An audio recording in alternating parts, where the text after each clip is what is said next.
Bismillahirrahmanirrahim. Assalamualaikum warahmatullahi wabarakatuh. Thank you, moderators, who allow me to present my papers regarding the role of fatwa on smoking prohibition to high school students in Greater Jakarta. The background of my research is the increasing prevalence of Indonesia smokers that significantly increased from 27 to 30.8% from 1995 to 2018. And as we know that Indonesia has 90 million smokers and ranked as the world's third smokers in the world. And the most interesting fact from the smoking prevalence in Indonesia is that most of them are 75.7 smokers start before 19 years old. As this is confirmed by the Global Tobacco Use Survey 2014 that reported 32.1% of students aged 13 to 15 are smokers. And one of the intervention that discourage people to smoking is the religious approach.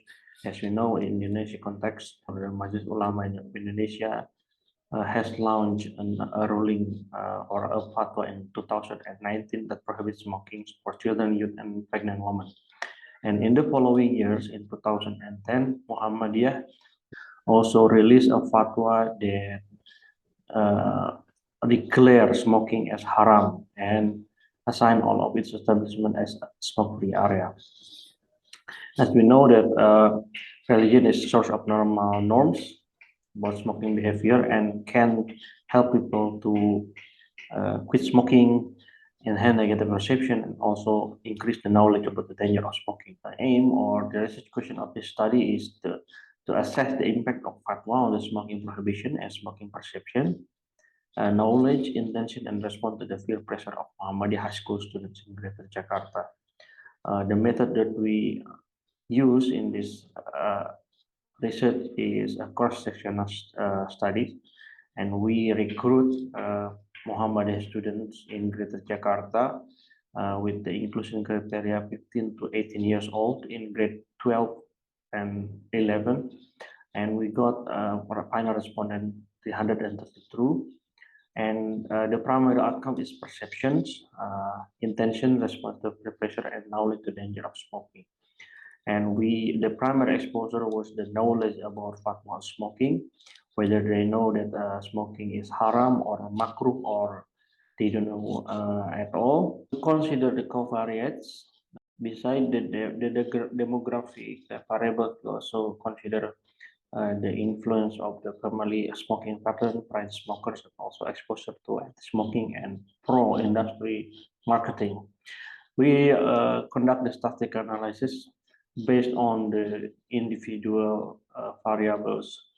The results of the research, first, that the distribution of in terms of gender is uh, slightly equal. And most of them are never smokers, but 54.8%.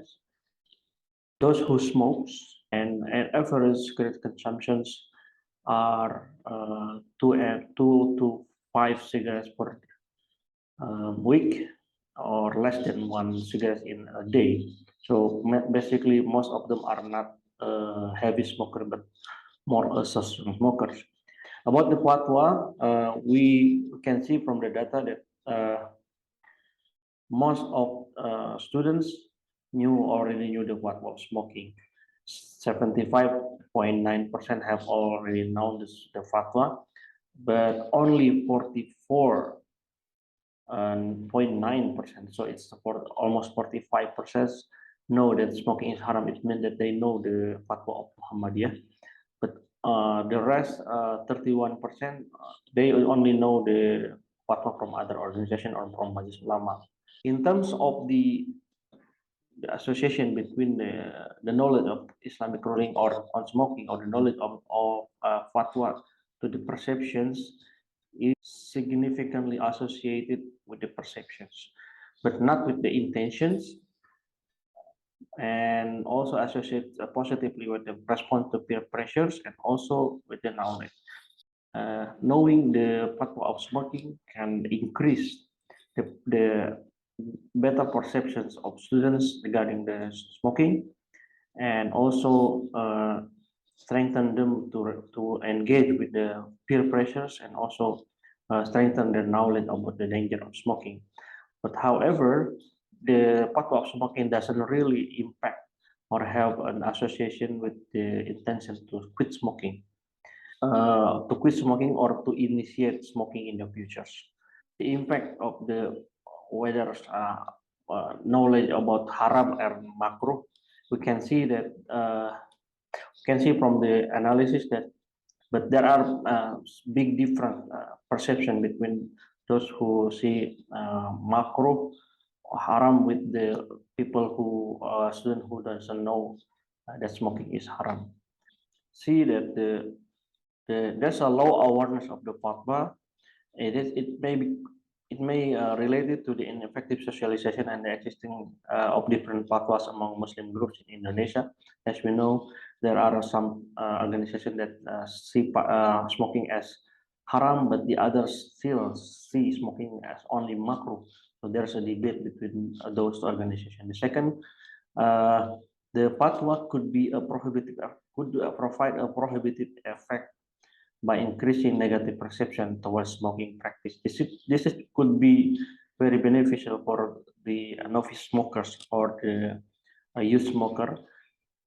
They can frame smoking as a sin and harmful to smoker and for the surroundings, so they cannot really try to consume the smoking in their life.